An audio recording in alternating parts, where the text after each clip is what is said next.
Now, you've been working with Stokely and and Kris for a while now.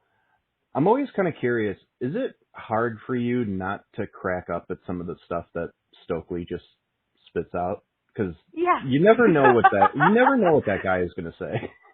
Yes. I mean, for me, I think part of the joy is that I am not this like stone-faced stoic character anyway.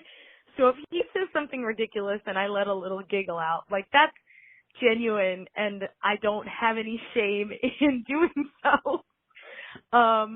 Because he is truly hilarious. And I think there are times that people go through life and their jobs, and I mean, because at the end of the day, wrestling's my job. I love it. It's my passion, but it is also my job. So there are times where you're like, oh man, work is work, and things are a little less fun, and then, it's like, I gotta fly all the way here, and I'm tired from flying. But like, working with Stokely and Kris has really made it so fun for me.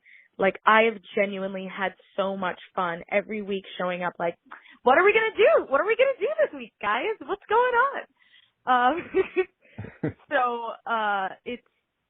It's a joy. I think that's very visible for anybody watching, because they are both really funny. And I think Kris has the chance to shine in that light in working with us that she really hasn't been able to before. So I will gladly crack up on screen any day of the week with those two. I mean, the pictures of you guys at Chuck E. Cheese after Stokely declared you were going to go there, that was one of my favorite things to come out of the pay-per-view, honestly, was just that gag getting paid off. That was so funny to me. I'm glad.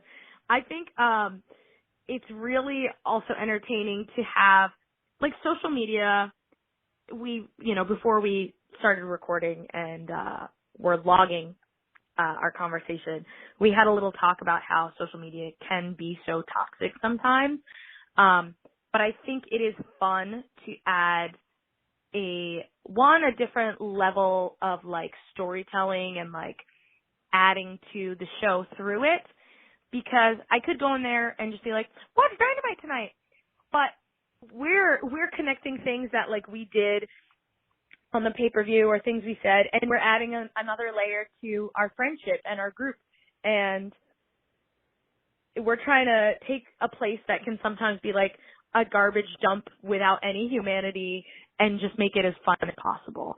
So that is another really bright spot of being able to work with the both of them. No, I can imagine. I mean, it looked like you guys were having a ball, so.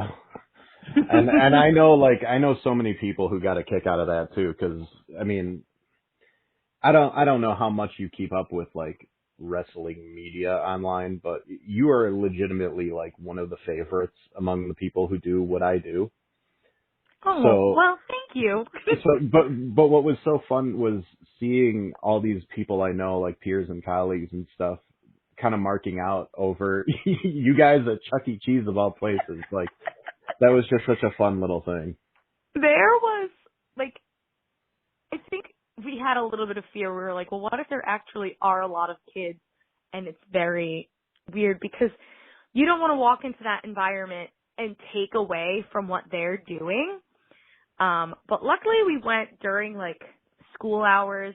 So really there was only, like, a few small groups of kids who were, like, not even in kindergarten yet. And there was a lot of free space for us to go around and, like, not be in their way at all. And then, of course, when we met Chucky himself, we had maybe, like, a minute to meet him, and he was really into the whole thing. He was like, oh, you guys got a championship. You want to do – I think they have a dance called the Chucky Shuffle that we were trying to do. But then the kids started coming up, and we were like, oh, that's our cue. We got to go. These kids want to hang out with Chucky.